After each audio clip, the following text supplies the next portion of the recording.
What do I, Osama bin Laden, Hillary Clinton, and this cute little baby all have in common?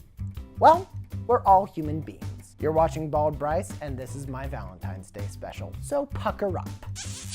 You might be asking why I'm not doing a list of dating questions or sharing a fun little video that I made for my wife last Valentine's Day. That sort of romantic love can be a little alienating to people who don't have a person, namely a 24-year-old version of me. But I'm going to be talking about love for those who you might not necessarily want to love.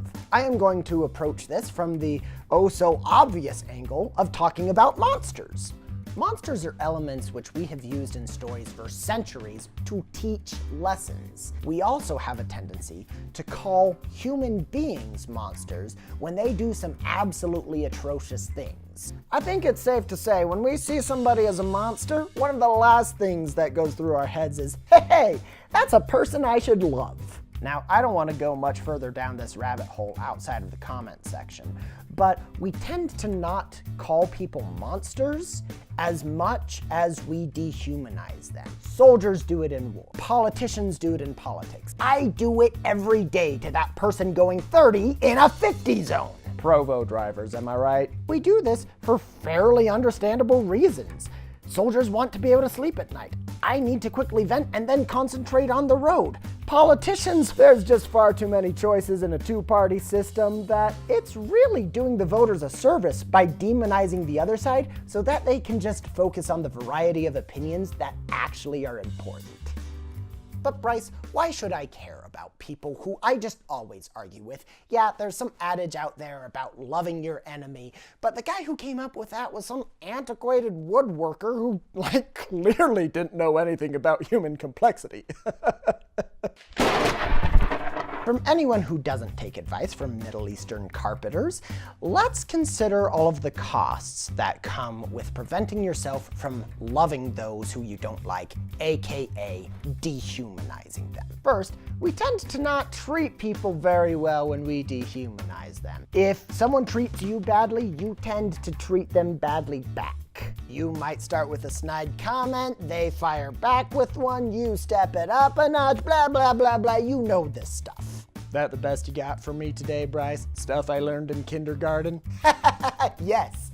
Wait, no. When we form social habits, we tend to do those in all of our circles of life. Therefore, if we make a habit of dismissing or dehumanizing those that we don't like, chances are we are going to do that to other people. These could be groups or individuals who we feel neutral towards or who we really care about. By dehumanizing and dismissing the people that you don't like, that could greatly affect the relationships with people that you actually do. I like being an armchair psychologist. I don't need a degree or cite studies or nothing. So those you dehumanize might fire back at you, and you might start dehumanizing people that you don't actually mean to, but any economist will tell you that you haven't properly calculated all of the costs until you calculate opportunity cost. That is, not only calculating what pains come from going down one path,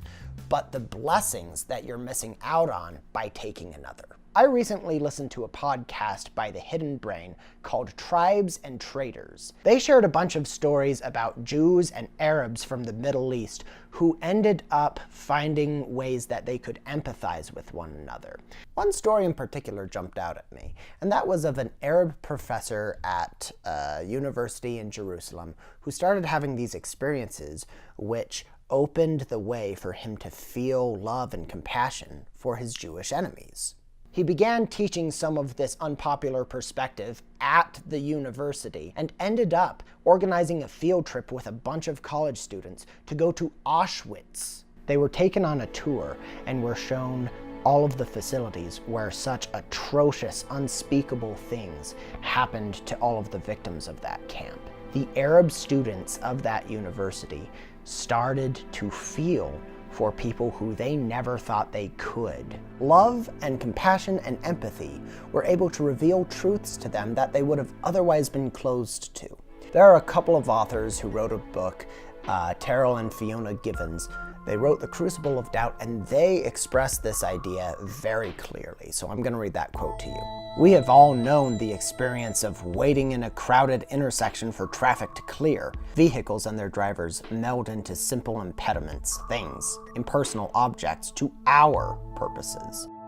Common sense reveals that farther down the road, I myself become one such simple, soulless interruption to some other weary traveler.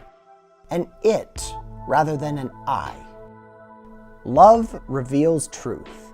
It does not create the impression of truth.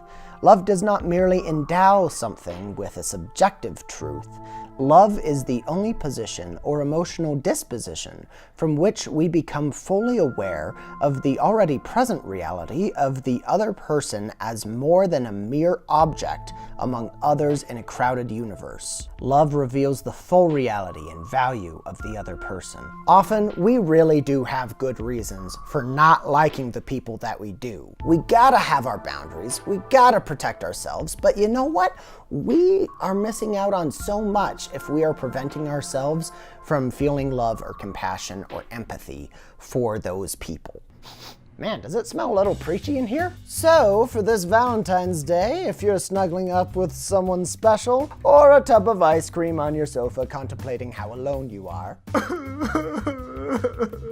I would like to remind you that while romantic love is wonderful, there are so many other opportunities to feel and express love. Reassess some of those boundaries. Who are some of those people in my life who I don't see complexly, or who I don't feel any sort of compassion or love or empathy towards? And I'd work on changing that. Have a happy Valentine's Day, and thanks for watching. Mwah!